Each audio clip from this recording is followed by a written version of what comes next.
Today on Yester Kitchen, we're going to go back to World War II food rations again, but this time we're doing it with bacon. You're going to love it. Let's get started.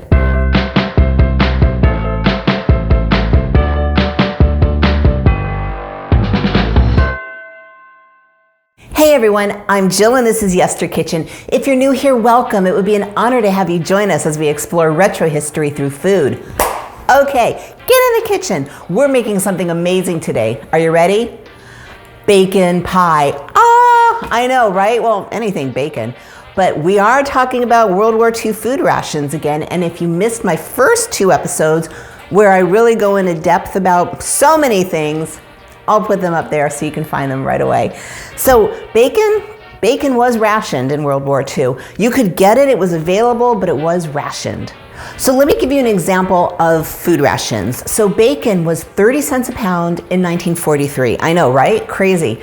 You needed 7 stamps to buy a pound of bacon. Let me show you what I'm talking about. This is a war ration book, and everyone had them, including children. Everyone had their own, and you could buy whatever you wanted to, but you had to have stamps for it. So let me give you an example. These red guys were for meats and dairy and fish. The blue guys were more for canned and dried foods. So there was a list that the government put out, and it just said, you know, for everything you wanted to buy, here's how many stamps you needed to buy it.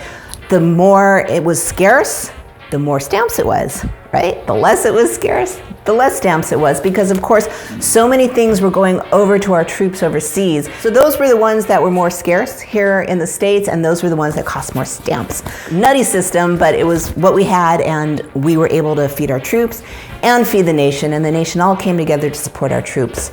So with that, let's talk about bacon. Bacon was still huge back then, and when you cook bacon, you have the bacon fat left over. Normally you just throw it away. Not during World War II. Bacon actually can get turned into glycerin, which can get turned into ammunition.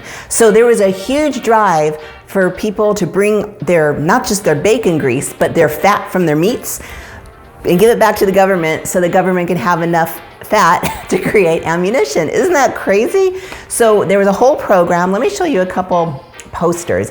This is what I'm talking about.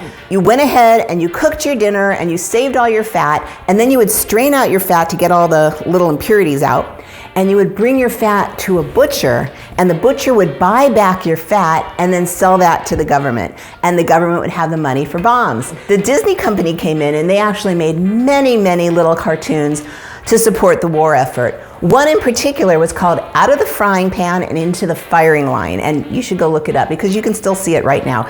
And it starred Minnie Mouse and Pluto, and it was just a little sketch on how she learned that she needed to save her bacon grease instead of giving it to Pluto so she can help the country. And it's just adorable. It was from 1942, so they were right on it.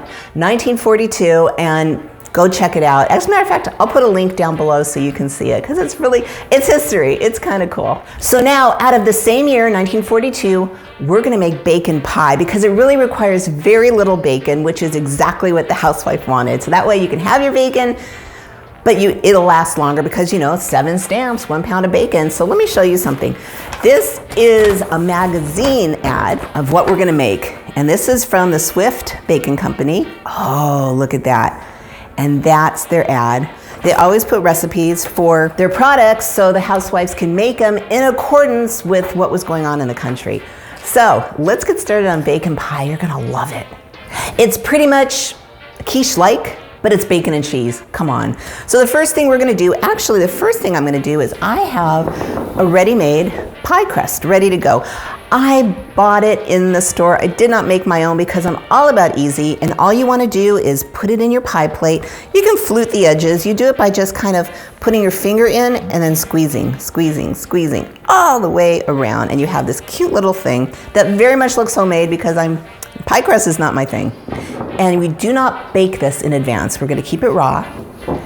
And now we're going to bring in 5 beautiful eggs. Then I'm just going to break all those yolks and mash them around.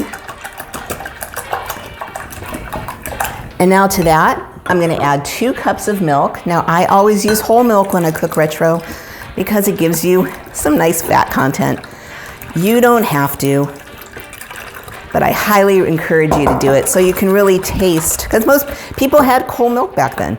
So I highly recommend you give it a try so you can really, really, really eat history, because that's what we're all about here. Okay, now I have 3/4 of a teaspoon of salt and 1 teaspoon of sugar. Yes, sugar. It's gonna be fabulous, I promise you. Now to that, I have 3/4 of a cup of sharp shredded cheese. Now it is 3/4 of a cup because cheese was rationed as well, so we go a little lower, but if you wanna put in a whole cup, I won't stop you. And then to that, mix that around. See, people did eat. No one starved. It's just you couldn't have as much protein as you probably wanted or were used to before the war. Now I have the recipe calls for 4 strips of bacon. I cheated and used 6 because we don't have rations right now and bacon. So I'm gonna go ahead and stir that all up. You are gonna have 4 slices of bacon at the ready, and that's gonna be your garnish for the pie. And in comes our beautiful pie crust. And we're just gonna very, very, very gently pour our mixture right in. It's so good, you guys. I absolutely love this pie, and so does my family. We're gonna put our cute little pie in the oven at 450, just 10 minutes. Then we're gonna lower the temperature to 300. While it's still in there, don't take it out. Lower the temperature to 300 and let that go about 20 to 30 minutes until your pie is set. And that's how it goes. So I will let you know when it's done, and I'll tell you exactly how long mine took, but your oven may vary. So let's get this pie in the oven. I cannot wait.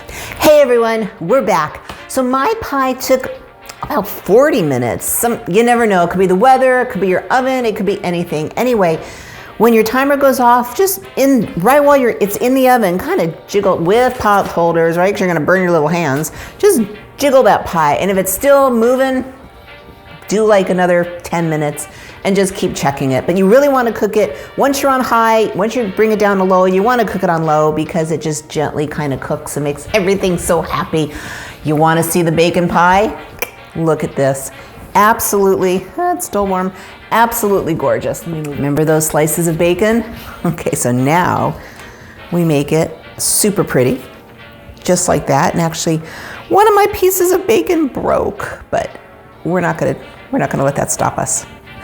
So here is our fabulous bacon pie from 1942. There's our pie. There's our pie. Okay, not exactly, but I promise you it tastes fabulous. And now, the next time you're playing trivia and someone asks you, can bombs be made from bacon? You won't tell them they're crazy, because you know, right? Okay, let's cut into this thing. What is wrong with bacon and cheese in a pie? Nothing. Just getting down to the bottom to cut that crust. And here we go. Look at that gorgeous, gorgeous, gorgeous bacon pie.